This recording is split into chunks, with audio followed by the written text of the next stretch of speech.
유리 모래시계 속의 미래가 여러분의 인생이라고 생각해 보겠습니다. 모래시계 아랫부분에 있는 모래는 과거를 의미하고 모래시계의 윗부분은 여러분의 미래를 의미합니다. 이것에 대해 진지하게 생각해 보죠. 여러분의 미래에 어떤 일이 일어날지 그 누구도 알지 못할 겁니다. 하지만 우리가 올바른 생각을 한다면 우리는 위대한 무엇인가를 완벽하게 확신할 수 있습니다. 미래를 의미하는 위쪽의 모래가 얼마만큼의 양이 남아있을지 세상 그 어떤 사람도 확실하게 말할 수 없어요. 저는 여전히 기억하고 있습니다. 어릴 적 저의 할머니는 어머니와 함께 저를 잘 길러주셨었죠. 어머니는 하루 종일 직장에 나가 일하셨기에 저는 할머니와 시간을 보냈어요. 아마 할머니가 60세 정도였을 거예요. 제 인생에서 매일같이 할머니께서는 항상 저에게 말하곤 했어요. 나는 곧 하늘나라로 갈 것 같아라고요. 그래서 오히려 할머니가 절대 하늘나라로 가지 않을 거라는 것을 알았죠. 물론 원하지도 않았었고요. 왜냐하면 할머니는 정말로 사랑스러운 분이셨거든요.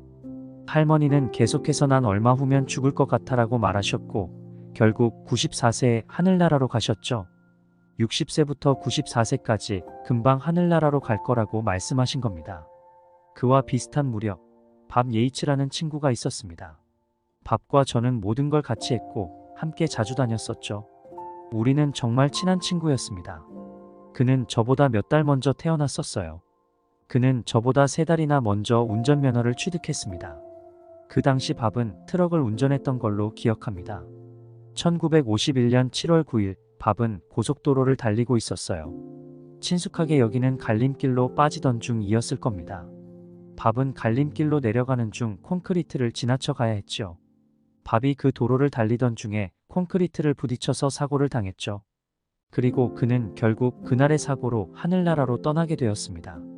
그의 나이 16살이었어요. 제 인생에 있어 밥의 사고는 정말 끔찍한 충격이었습니다.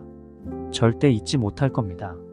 만약 30분 전에 밥에게 모래시계 위에 모래가 얼마나 남았는지 질문했다면 그는 최소 50년 이라고 대답했을지도 모릅니다.